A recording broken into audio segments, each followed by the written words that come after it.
نحمده ونصلي على رسوله الكريم اما بعد فاعوذ بالله من الشيطان الرجيم بسم الله الرحمن الرحيم والذين يكنزون الذهب والفضة ولا ينفقونها في سبيل الله فبشرهم بعذاب أليم يوم يحمى عليها في نار جهنم فتقوى بها جباههم وجنوبهم وظهورهم هذا ما كنزتم لأنفسكم فذوقوا ما كنتم تكنزون آمنت بالله صدق اللہ العظیم۔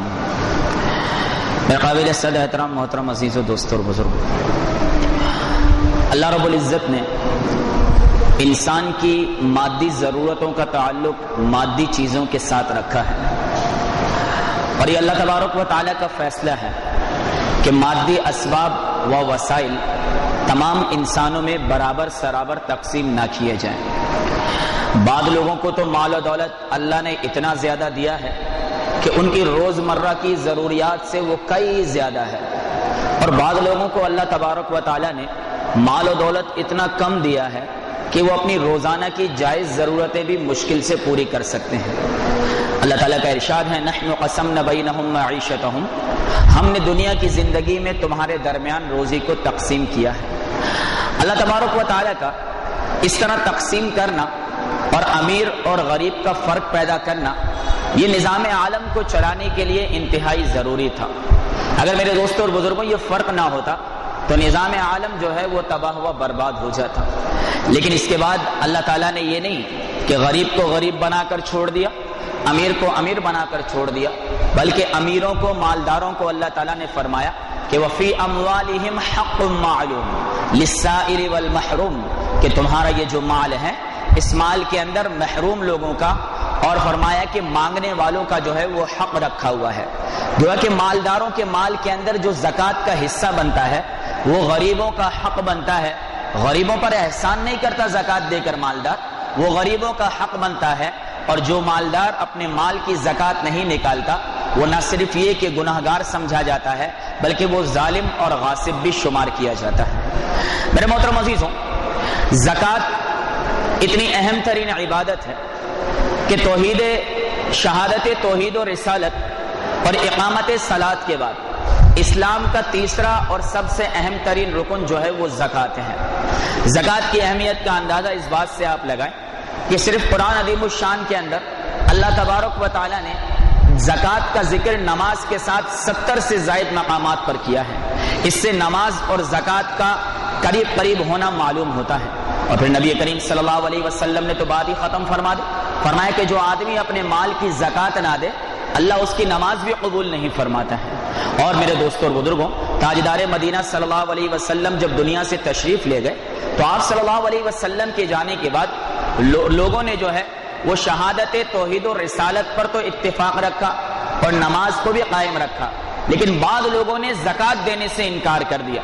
سیدنا ابوبکر صدیق رضی اللہ تعالی عنہ کے کان میں جب یہ بات پہنچی تو آپ رضی اللہ تعالی عنہ نے ان لوگوں کے خلاف جو ہے وہ اعلان جہاد کر دیا، اور آپ رضی اللہ تعالی عنہ نے جا بجا یہ بات ارشاد فرمائی کہ واللہ لا اقتلن من فرق بین الصلاۃ والزکاۃ، کہ میں خدا کی قسم ان لوگوں کو میں قتل کر دوں گا جو زکوٰۃ اور نماز کے درمیان جو ہے وہ فرق کرنے والے بنیں گے۔ اس لیے میرے دوستوں اور بزرگوں کہ زکوٰۃ سے انکار کرنا یہ دین سے انحراف اور ارتداد شمار کیا جاتا ہے۔ جو مسلمان زکوٰۃ کے دینے سے انکار کرے وہ مسلمان ہی نہیں ہو سکتا ہے۔ اس لیے حضرت علی رضی اللہ تعالی عنہ نے یہ بات، حضرت ابوبکر صدیق رضی اللہ تعالی عنہ نے یہ بات صاف طور پہ ارشاد فرما دی کہ جو زکوٰۃ نہیں دے گا میرا اس کے ساتھ اعلان جہاد ہے۔ میرے دوستوں اور بزرگوں، زکوٰۃ نہ دینا یہ قارونی عمل ہے۔ اس کائنات کے بدترین جو کافر ہیں وہ فرعون، قارون اور حامان، شیطان کی تو بات ہی سب سے نرالی ہے، اس کی تو شان ہی جو ہے وہ کفر و شرک کے اندر، ضلالت کے اندر سب سے اونچی ہے۔ لیکن کفار کے اندر فرمایا کہ قارون، فرعون اور حامان یہ تین سب سے بدترین کائنات کے کافر گزرے ہیں۔ فرمایا اس کے اندر جو قارون تھا اس کے کافر ہونے کی وجہ ایک یہ بھی لکھی گئی ہے کہ وہ زکوٰۃ کا منکر تھا، اور فرمایا جو آدمی اپنے مال کی زکات نہ دے تو فرمایا وہ قارونی عمل کرنے والا ہوتا ہے۔ موسیٰ علیہ السلام اس کے پاس گئے اور جا کر کہا کہ وابتغی فیما آتاک اللہ الدار الآخرۃ ولا تنس نصیبک من الدنیا، اللہ تبارک و تعالیٰ نے تجھے جو مال دیا ہے نا اس میں آخرت کی بھی تلاش اور جستجو رکھ اور دنیا میں اپنا حصہ نہ بھول، یعنی سارا کا سارا نہ نکال، کچھ اپنا دنیا کے لیے بچا کے رکھ اور کچھ آخرت کے لیے زکات کے طور پہ نکال دے۔ اب یہ بدبخت بجائے اس کے کہ زکات نکال دیتا، موسیٰ علیہ السلام سے کہنے لگا کہ انما اوتیتہ علی علم عندی، کس بات کی زکات دوں؟ مال تو میں نے اپنے ذہن سے، اپنے دماغ سے، اپنی محنت سے، اپنی سوچ سے اور اپنی فرمایا طاقت سے کمایا ہے، یہ تو میرا اپنا علم تھا جس سے میں نے مال کمایا، اللہ کا اس میں کیا واسطہ ہے؟ نعوذ باللہ۔ چنانچہ زکات دینے سے انکار کر گیا۔ تو آج کے دور میں بھی جو مسلمان زکات کو بوجھ سمجھتا ہے، جو مسلمان زکات دینے سے انکار کرتا ہے، جن عورتوں نے سونا چاندی زیور بہت جمع کر رکھا ہے لیکن زکات دیتے ہوئے ان کی جان نکلتی ہے، تو قیامت کے دن ان کا حشر بھی قارون کے ساتھ کر دیا جائے گا۔ میرے محترم عزیزوں، زکات کے 3 پہلو ہیں۔ پہلا پہلو زکات کا ہے عبادت۔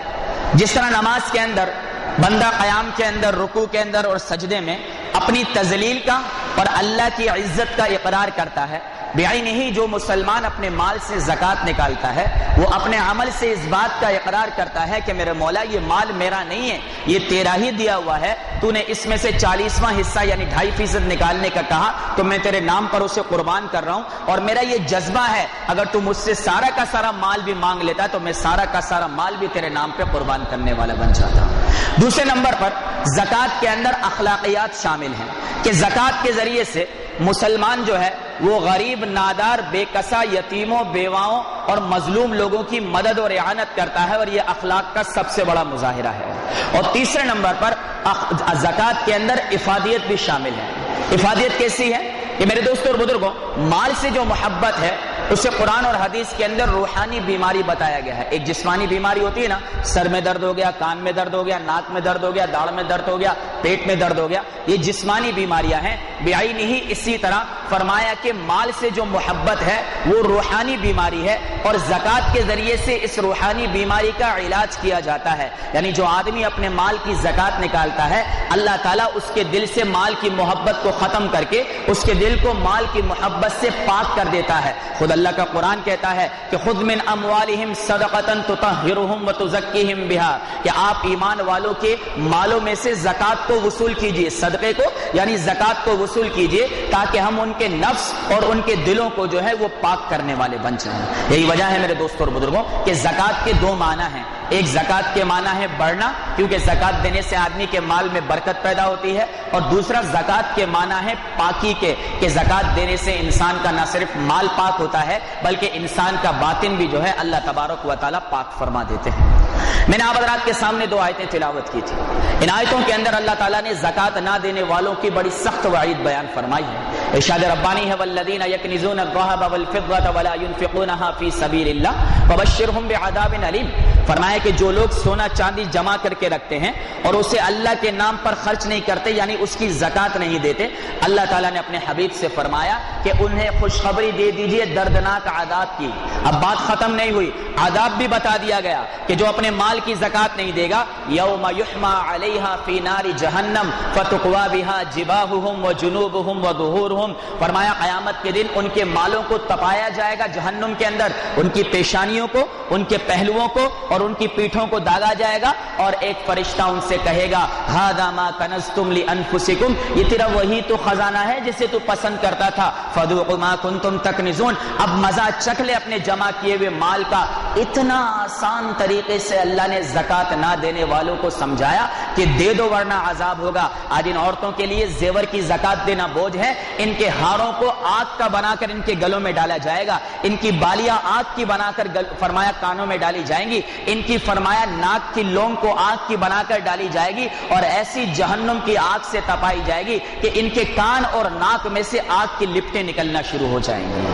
اور پھر ایمان کی بات ہے میرے دوستوں اور بزرگوں، ذمہ داری سے یہ بات عرض کر رہا ہوں کہ زکات دینے سے کسی کا بھی مال اللہ تعالیٰ کم نہیں کرتا ہے۔ مال کے اندر برکت ڈالنے کا اللہ نے قرآن میں نبی صلی اللہ علیہ وسلم نے حدیث مبارکہ کے اندر وعدہ فرمایا ہے، لیکن ہمارا معاملہ ایسا ہے کہ آج زکوٰۃ دیتے ہوئے ہماری جان نکلتی ہے، جبکہ نبی کریم صلی اللہ علیہ وسلم نے فرمایا کہ جو لوگ اپنے مال کو جوڑ کے رکھتے ہیں اور اپنے مال کی زکوٰۃ نہیں دیتے، قیامت کے دن ان کے مال کو ایک اژدہے کی شکل کے اندر لایا جائے گا اور وہ اتنا زہریلا ہوگا کہ اس کے زہر کی وجہ سے اس کے سر کے بال بھی اڑے ہوئے ہوں گے اور اس کی آنکھوں پر 2 سفید نقطے ہوں گے، وہ اس کی گردن میں ڈالا جائے گا، اس کی گردن سے لپیٹ کر فرمایا وہ اس کے منہ کے سامنے آئے گا اور اس کی بانچیں پکڑ کے کہے گا میں تیرا وہ مال ہوں جسے تو جمع کر کے رکھتا تھا، اب تو جمع کیے ہوئے مال کا مزہ بھی چکھنے والا بن جاؤ۔ تو میرے محترم عزیزوں، اندازہ لگائیں، یا تو دنیا میں زکوٰۃ نکال دیں اپنے مال کی پوری پوری، عورتیں اپنے زیور کی پوری پوری، اور اللہ اور اس کے رسول کے وعدے کے مطابق اگلے سال اس سے بڑا ہوا لینے کے لیے تیار ہو جائے،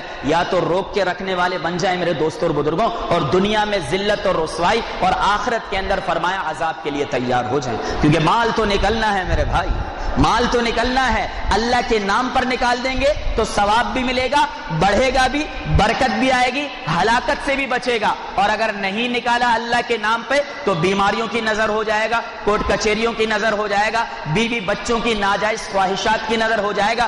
ارے رک جاتا تو بات تھی نا، رہ جاتا تو بات تھی نا، ساتھ جاتا تو بات تھی نا، یہ تو لگ ہی رہا ہے تو کیوں نہ ایسی جگہ لگاؤں کہ جہاں لگانے کے بعد میرا دنیا میں بھی بھلا ہو جائے اور آخرت میں بھی بھلا ہونے والا بن جائے۔ اس لیے امی عائشہ رضی اللہ تعالی عنہا نے فرمایا کہ جو شخص اپنے مال کی زکوٰۃ نہ دے تو زکوٰۃ والا جو مال ہوتا ہے وہ جب دوسرے مال میں ملتا ہے تو اس مال کے اندر ہلاکتوں کو وہ داخل کرنے والا بن جاتا ہے، یعنی وہ مال جو ہے فرمایا انسان کی پریشانی، مصائب، تکلیفوں، مصیبتوں اور بیماریوں میں خرچ ہونے والا بن جاتا ہے۔ اور میرے دوستوں اور بزرگوں، نبی کریم صلی اللہ علیہ وسلم نے فرمایا کہ 3 طرح کے لوگ ایسے ہیں کہ قیامت کے دن اللہ تبارک و تعالیٰ ان کو بغیر حساب کتاب کے جہنم میں داخل کر دے گا۔ صبر والوں کے لیے بتایا تھا نا بغیر حساب کتاب کے جنت میں جائیں گے، رضوان پوچھے گا بھائی کیسے آ گئے، اللہ تعالیٰ بتائے گا۔ اس طرح فرمایا 3 طرح کے لوگ ایسے ہیں جن کو بغیر حساب کتاب کے جہنم میں ہی ڈال دیا جائے گا۔ ایک وہ شخص جو غریب اور فقیر ہے لیکن پھر بھی فخر و تفاخر اور تکبر فرمایا اس کے اندر سے ختم نہیں ہوتا، اللہ نے غریب بنایا ہے، عاجزی کے علاوہ پھر بھی فخر و تفاخر سے چلتا رہتا ہے۔ دوسرے نمبر پہ وہ شخص جو اپنی چیز کو جھوٹی قسم کھا کر فروخت کرنے والا بنتا ہے، اور تیسرے نمبر پہ وہ مالدار جو اپنے مال کی زکوٰۃ نہیں نکالتا، حساب تو بعد میں ہوگا، زکوٰۃ نہ نکالنے والے کو پہلے ہی اٹھا کر جہنم میں ڈال دیا جائے گا۔ اور میرے دوستوں اور بزرگوں، آج فرمایا معاملہ ایسا ہے کہ اتنے بڑے بڑے معاملات ہیں تو ہم سوچیں کہ بھئی مال ہی نہ ہوتا، نہ مال ہوتا نہ زکوٰۃ دیتے، لیکن معاملہ یہ ہے میرے دوستوں اور بزرگوں کہ مال کا مطلق جمع کرنا یہ کوئی بری بات نہیں ہے، مطلق مال کا جمع کرنا یا مالدار ہونا یہ کوئی بری بات نہیں ہے، کیونکہ خلفائے راشدین میں عثمان بن عفان رضی اللہ تعالی عنہ مالدار تھے، عشرہ مبشرہ میں عثمان بن عفان کے ساتھ عبد الرحمن بن عوف رضی اللہ تعالی عنہ مالدار تھے۔ مال تو بذات خود ایک بہت بڑی اللہ کی نعمت ہے، کیونکہ اللہ کے رسول صلی اللہ علیہ وسلم نے تو خود فقر و فاقے سے فرمایا اور تنگ دستی سے پناہ مانگی ہے کہ تنگ دستی بعض اوقات انسان کے ایمان کے بھی جانے کا ذریعہ بن جایا کرتی ہے۔ تو مال کا ہونا تو اچھی بات ہے، لیکن جو مال 3 خرابیاں پیدا کر دے، جو مال 3 خرابیاں پیدا کر دے، پہلے نمبر پر جس مال کی وجہ سے تکبر آ جائے، دوسرے نمبر پر جو مال اللہ کا حق ادا کرنے سے روک دے، یعنی نماز سے، روزے سے، حج سے، عمرہ سے، مال کی محبت کی وجہ سے دکان سے ہی چپکا ہوا ہے اور کوئی کام نہیں، اور جو مال حقوق اللہ کی ادائیگی کے اندر رکاوٹ بنے، یعنی بہن بھائیوں کا حق کھانے والا بن جائے جو اس کے اپنے مال کے اندر موجود ہے، وہ مال ہلاکت ہے، ورنہ بذات خود تو مال کے بڑے فضائل ہیں۔ نبی کریم صلی اللہ علیہ وسلم نے فرمایا، حضرت انس رضی اللہ تعالی عنہ راوی ہیں کہ فرمایا صدقہ دیا کرو، کیونکہ صدقہ جو ہے وہ اللہ کے غصے کو ٹھنڈا کرتا ہے اور بری یعنی بدترین موت سے انسان کو بچاتا ہے۔ اور حضرت عبداللہ ابن عباس رضی اللہ تعالی عنہ نے فرمایا کہ اگر آدمی کسی کو پہننے کے لیے کوئی لباس دے، کوئی کپڑا دے، جب تک اس غریب آدمی کے تن پر وہ کپڑا رہے گا اس وقت تک یقیناً کا لفظ ہے، حدیث میں یقیناً کا لفظ ہے، اس وقت تک یقیناً یہ آدمی اللہ تعالیٰ کی حفظ و امان میں رہنے والا بن جائے گا۔ اور آپ صلی اللہ علیہ وسلم نے فرمایا کہ قیامت کے دن مومن کے سر پر اس کے صدقے کا سایہ ہوگا، جب سورج سواندے پر ہوگا اللہ کے عرش کے سائے کے علاوہ کوئی سایہ نہیں ہوگا، مومن کے سر پر اس کے صدقے کا سایہ رکھا جائے گا۔ اور میرے دوستوں اور بزرگوں، سرکار دو عالم صلی اللہ علیہ وسلم کا فرمان ہے کہ تم صدقے کے ذریعے سے اپنی فرمایا کہ مریضوں کا علاج کرو، صدقے کے ذریعے سے اپنے مریضوں کا علاج کرو اور دعاؤں کے ذریعے سے اپنے پر آنے والی مصیبتوں اور پریشانیوں کو دفع کرو، اور زکات کے ذریعے سے تم اپنے مال کی حفاظت کرنے والے بن جاؤ۔ آخر میں اللہ تعالیٰ نے قرآن میں مہر لگا دی کہ یمحق اللہ الربا ویربی الصدقات، کہ اللہ تعالیٰ صدقے سے مال کو بڑھاتا ہے اور سود سے مال کو گھٹاتا ہے۔ نبی کریم صلی اللہ علیہ وسلم نے اس مہر کو اور ثبات دے دیا کہ ما نقصت صدقۃ من مال، کوئی صدقہ مال کے اندر کمی نہیں لاتا۔ اللہ اور اس کے رسول کے سچے سیدھے اور صاف ستھرے وعدے ہیں۔ فرمایا جو آدمی اپنے مال کی زکات دیتا ہے، ایک فرشتہ آسمان کے کنارے پہ کھڑا ہو کر کہتا ہے اللہم اعطی منفقا خلفا، اے اللہ جو تیرے نام پہ لگائے اس کو اس کا بدل فوراً عطا فرما دیجئے۔ تو دینے میں فائدہ ہی فائدہ ہے میرے دوستوں، اور نہ دینے میں نقصان ہی نقصان ہے۔ اس لیے زکات کی ادائیگی کے اندر اپنے آپ کو روکنے والے نہ بنیں اور پوری اپنے مال کی حساب لگا کر زکات دینے والے بن جائیں۔ ایک آدمی کے اوپر 10,000 روپیہ زکات بنتی ہے، وہ 9,999 روپے تو نکال دیتا ہے، 1 روپیہ غلطی سے بھی رہ جاتا ہے، وہ 1 روپیہ بھی پورے مال کی ہلاکت کا ذریعہ بن جائے گا۔ اور یہاں تو آوا کا آوا بگڑا ہوا ہے، عورتوں نے زیور تو ماؤں باپوں سے جو ہے جہیز کے اندر جو ہے اور اپنا حق سمجھ کے 50 تولہ لے لیا۔ یہاں شوہر کی آمدنی 2 ٹکے کی نہیں ہے، اب زکات نکالنے کے نام پر موت پڑتی ہے۔ تو اللہ تعالیٰ کا یہ وعدہ ہے قرآن کے اندر کہ ایسی عورتوں کا زیور جو ہے وہ آگ کا بنا کر ان کو پہنا دیا جائے گا کہ اسی سے محبت کی وجہ سے میرا حکم توڑا تھا۔ اب میرے دوستوں اور بزرگوں، زکات کے چند مسائل آپ حضرات کے سامنے عرض کر دوں تاکہ ہمارے معاشرے کے اندر یہ باتیں اس تیزی سے پھیل رہی ہیں جس میں کچھ غلط فہمیاں ہیں ان کا ازالہ بھی ہو جائے گا۔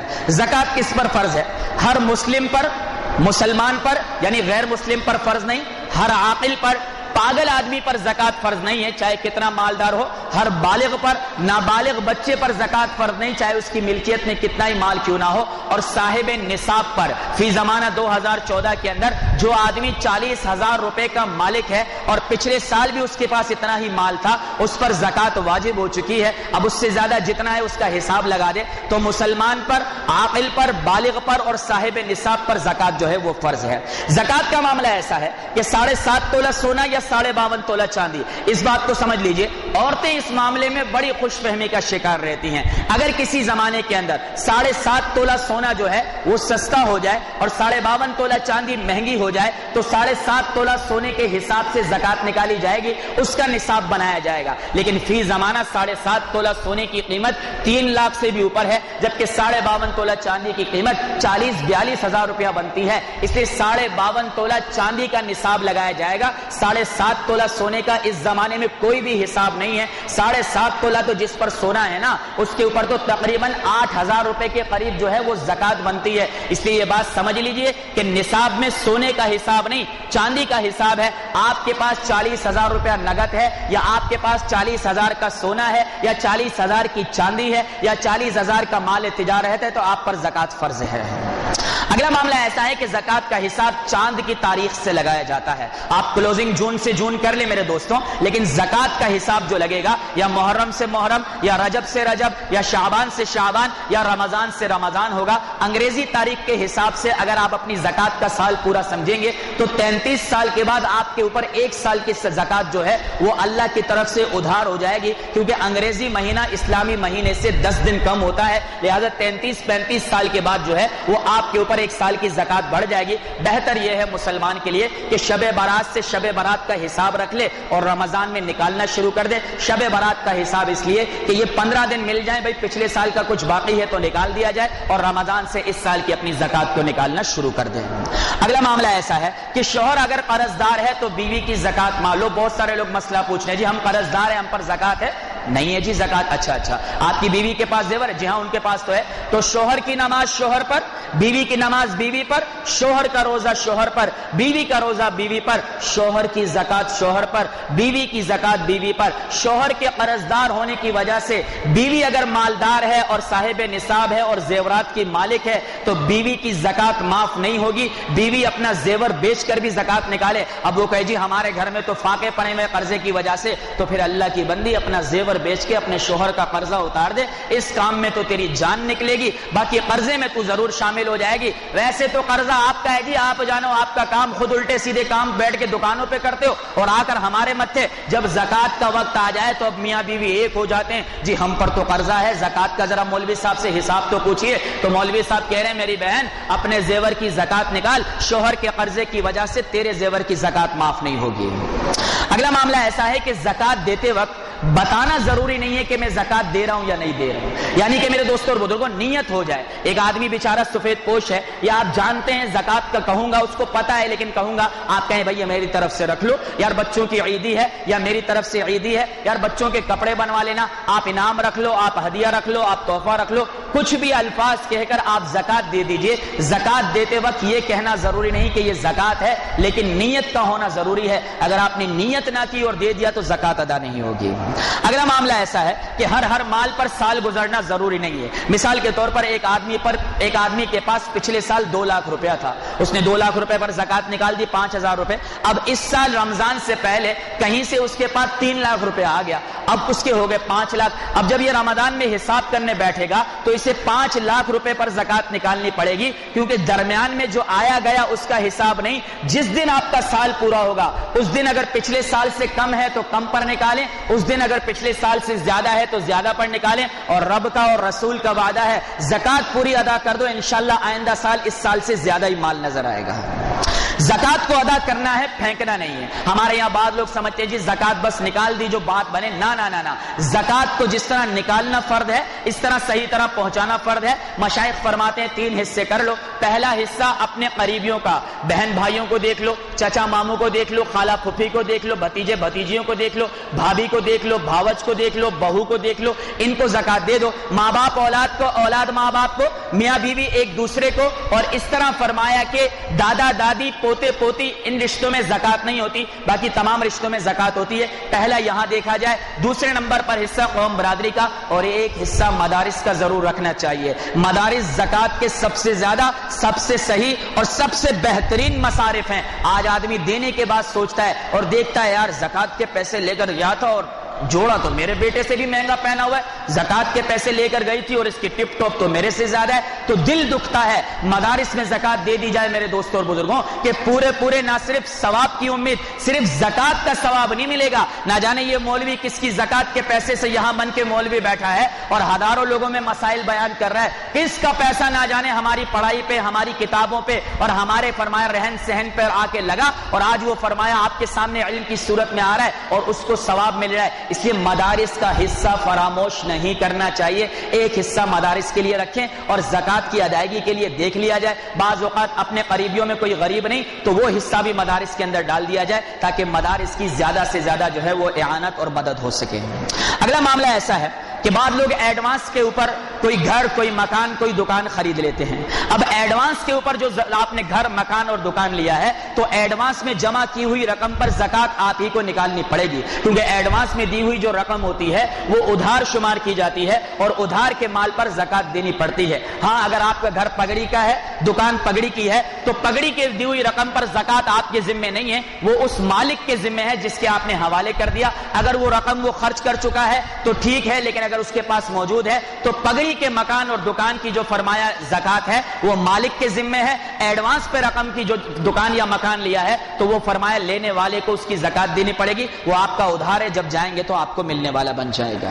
اگلا معاملہ ایسا ہے کہ کمیٹی، بعض اوقات BC، ہم تو BC کہتے ہیں، آپ لوگ کمیٹی جو ہم جمع کرتے ہیں اس کمیٹی کے اندر جو ہے کیا معاملہ ہے، تو اس کے 2 معاملے ہیں۔ پہلی بات تو یہ ہے کہ کمیٹی ابھی شروع ہوئی ہے، 4 مہینے ہوئے ہیں اور آپ کو آ گئی کمیٹی تھی لاکھ روپے والی، آپ نے 2,500 کر کے 10,000 جمع کروایا، لاکھ آ گیا ہے، پورے لاکھ پر زکات نکالنی ہے۔ دوسری صورت یہ ہے کہ کمیٹی ابھی تک آئی نہیں ہے لیکن آپ نے 4 مہینے میں 10,000 جمع کر دیا، کمیٹی اگر آ گئی تو پورے لاکھ پر زکات، کمیٹی نہیں آئی تو جتنا 10,000 جمع کر دیا ہے نا اب تک اس رمضان تک، اس پر آپ کو زکات نکالنی پڑے گی۔ اگلا معاملہ ایسا ہے، بعض لوگوں کے پاس رولر ہوتے ہیں، مشینیں ہوتی ہیں، جنریٹر ہوتے ہیں، ان کی 2 صورتیں ہوتی ہیں، ایک تو خرید و فروخت کے لیے رکھا ہوتا ہے، ایک کرائے کرائے کے لیے، اگر رینٹ پر یعنی کرائے پر دینے کا ہے تو کروڑوں روپے کی بھی مشین پر زکات نہیں آئے گی، اس سے آنے والے رینٹ پر آئے گی. وہ رینٹ اگر خرچ ہو جاتا ہے تو ٹھیک، جمع ہوتا ہے تو آئے گی. لیکن اگر بیچنے کے لیے مشینیں رکھی ہیں نا، مشینیں رکھنے کا تو بڑا شوق ہے، موبائل کھولتے ہیں نا، یہ بھی میرے پاس، یہ بھی یار وہ ہے، ہاں بالکل مل جائے گی، وہ ہے مل جائے گی، نام نہیں آتے منظم سے ہی پوچھنا پڑے گا کس کس نام کے، بالکل سب ہے میرے پاس. جب زکات کا ٹائم آئے گا نا تو جان نکلے گی. کروڑوں کی مشینیں رکھی ہے تو 2.5 لاکھ روپیہ زکات بھی دے دے میرے بھائی. جس مشین پر 1.5 لاکھ روپے کی فرمایا منافع کی امید رکھی ہے نا، اللہ فرمایا بکوانے والا ہے، ایمانداری سے زکات دے گا نا اللہ تعالیٰ اس کے اوپر زیادہ پروفٹ دینے والا بن جائے گا. تو بیچنے کے لیے جتنی بھی مشینری آپ کے پاس پڑی ہے اس مشینری پر آپ کو زکات دینی پڑے گی. یہی نہیں، اسی طرح بعض اوقات ایک آدمی کوئی فلیٹ خرید لیتا ہے، اب فلیٹ لینے کے بعد وہ یہ سوچتا ہے کہ میں اس فلیٹ کو بیچ دوں. اب بیچنے کے لیے جب مارکیٹ میں جاتا ہے تو ویلیو اچھی نہیں لگتی، لوگ کہتے ہیں ابھی ذرا مارکیٹ ٹھنڈی ہے بعد میں آئیے گا، پتہ نہیں گرم کیسے ہوتی ہے، بہرحال کہتے ہیں بعد میں آئیے گا. اب فرمایا کہ جب یہ آدمی سوچتا ہے کہ بیکار میں پڑا ہے، کرائے پہ چڑھا دیتا ہے، تو کرائے پہ چڑھایا ہے اور نیت اچھا پیسہ ملتے ہی بیچنے کی ہے تو اس دکان اور مکان پر آپ کو زکات دینی پڑے گی. لیکن ایک دکان اور مکان آپ کے پاس ایکسٹرا ہے،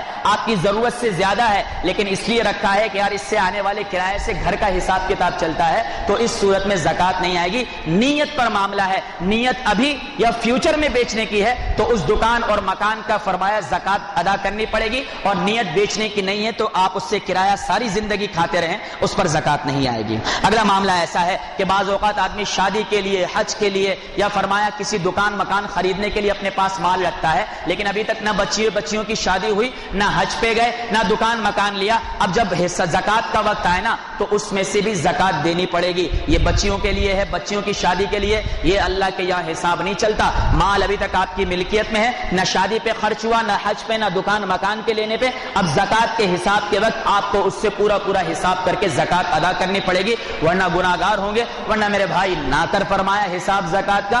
دینا کتنا ہے؟ 2 لاکھ روپیہ رکھا ہے، 5,000 دینا ہے نا. تو دے کے دیکھ لے، تیری بچی جب بازار جائے گی نا شادی میں تو 50 کی جگہ 20,000 کا لباس لے کر آ جائے گی، 30 کا اللہ فائدہ کروا دے گا. تو جب اس 5 کے اندر بخل کرے گا نا، تو 50 کا سوچ کے جائے گا نا، وہ 70,000 پہ ہاتھ رکھے گی. تو کہے گا بیٹی یہ دینا تو ہے، تو 15,000 کا نقصان کر کے آ جائے گا. جانا تو ہے مال میرے دوستوں اور بزرگوں، خوشی سے دے دیں گے تو 2 وعدے اللہ اور اس کے رسول کے ہیں، بڑھے گا بھی، حفاظت بھی ہوگی. اور اگر فرمایا خوشی سے نہ دیے تو لینے کے اللہ کے پاس بڑے راستے ہیں.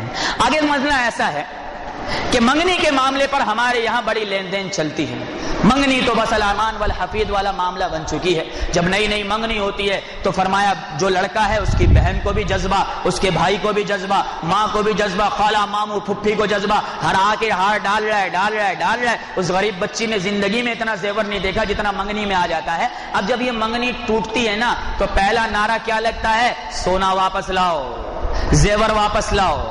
اب معاملہ یہ ہے میرے بھائی کہ اگر منگنی کے موقع پر آپ نے جو زیور دیا ہے اس کی حیثیت کیا ہے؟ 2 4 5 5 6 10 سال تک منگنیاں رہی ہیں اور پھر ٹوٹ گئی، زیور کا سوال کیا. اب گھر والے کہتے ہیں جی زیور ہمیں واپس چاہیے، تو 10 سال تک اس کی زکات کون نکالے گا؟ اگر 10 سال تک اس کی زکات نہیں نکالی گئی، لڑکی یہ کہتی ہے جی یہ تو میرے سسرال والوں کا ہے، ابھی تک میرا ہوا نہیں ہے. سسرال والے کہتے ہیں جی ہم نے تو اپنے بیٹے کی بہو کو دے دیا ہے. اب دونوں طرف سے آزادی ہے. اگر سسرال والے وہ زیور واپس لے لے، اگر کیا ہوتا ہے بھائی، سسرال والے جب وہ زیور واپس لے لیتے ہیں، بلکہ چھین کے لیتے ہیں، لڑ کے لیتے ہیں، بچی گھر سے لڑ کے چلی گئی، ماں کو گھر بھیجنے کی بلانے کی فکر نہیں ہے، زیور دے دے. اور یہاں معاملہ ایسا ہے کہ لڑکی لڑکے گھر پہ چلی گئی، ماں باپ یہ فکر نہیں کر رہے اس کو منا کر گھر بھیج دیں، وہ کہتے ہیں زیور نہیں دیں گے، زیور نہیں دیں گے. وہ اللہ کے بندے، سب سے بڑا زیور یہ تیری بچی ہے، اسے تو گھر بھیج دے، پہلے اسے گھر پہنچانے کی فکر کر، اس کے بعد دوسرے معاملات ہوں گے. تو منگنی کے موقع پر دیا ہوا جو زیور ہے،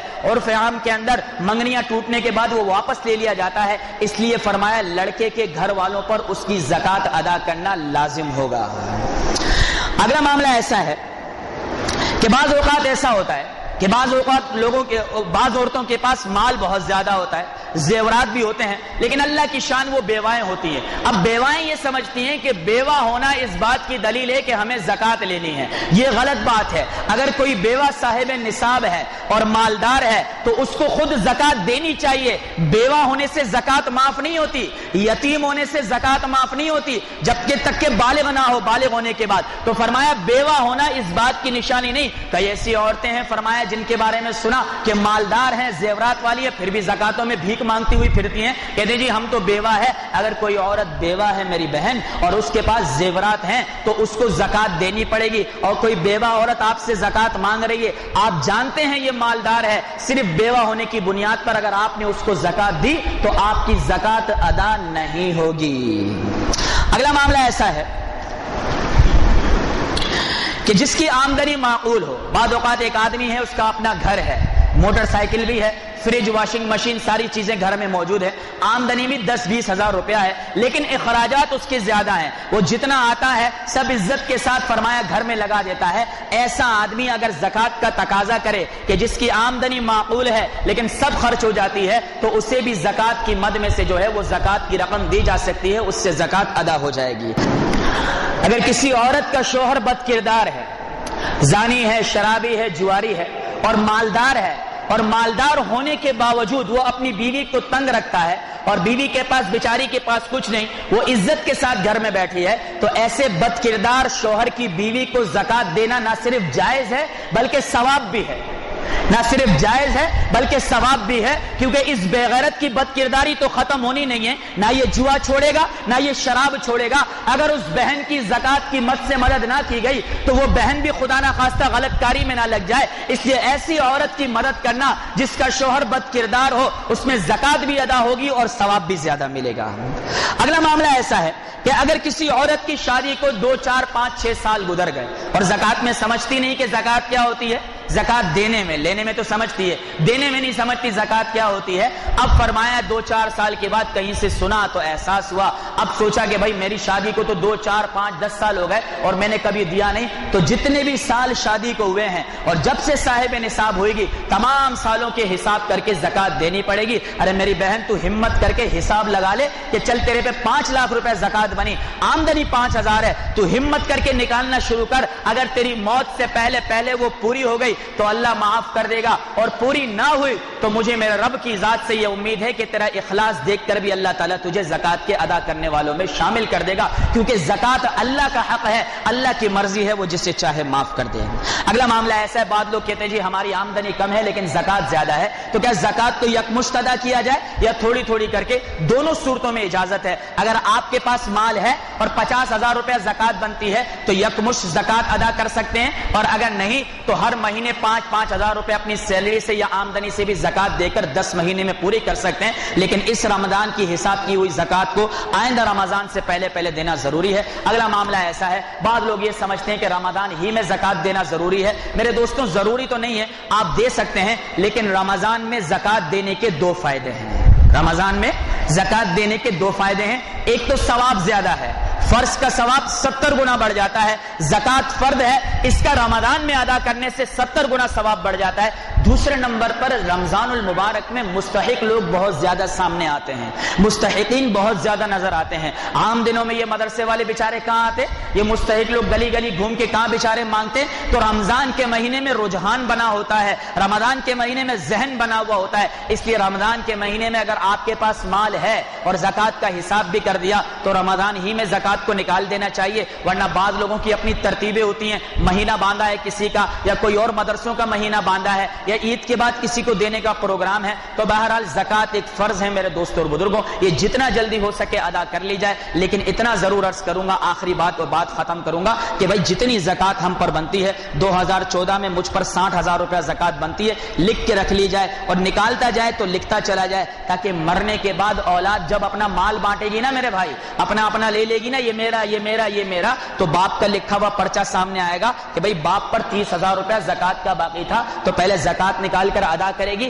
اس کے بعد وہ مال آپس میں تقسیم کرنے والی بنے گی. تو یہ تھوڑے سے مسائل میں نے زکات سے متعلق عرض کر دیے ہیں. میرے دوستوں اور بزرگوں, پورے ایمان اور یقین کے ساتھ زکات نکالیے. اللہ اور اس کے رسول کا وعدہ ہے کہ جو زکات نکالتے ہیں ان کے مال کی حفاظت ہوتی ہے, ان کے مال میں برکت ہوتی ہے, اللہ تعالیٰ مال کو بڑھاتا ہے. اس مجمع میں بیٹھے ہوئے کتنے لوگ خود اس بات کو جانتے ہیں کہ ہم پورا اپنے مال کی ایک پیسے کے حساب لگاتے ہیں, تو اللہ اگلے سال زکات کو بڑھائی دیتا ہے. مثال کے طور پر اس سال 10,000 روپے زکات تھی, اگلے سال 15,000 ہو گئی, تو یعنی اس سال آپ 4 لاکھ روپے کے مالک تھے, اگلے سال آپ 6 لاکھ کے مالک ہو گئے ہیں. تو اللہ تبارک و تعالی ہم سب کو، میرے محترم عزیزوں، اس فرض کو خوش دلی کے ساتھ ادا کرنے کی توفیق عطا فرمائے اور زکوٰۃ کو ان کے مستحقین تک پہنچانے کی توفیق عطا فرمائے۔ وآخر دعوانا ان الحمدللہ۔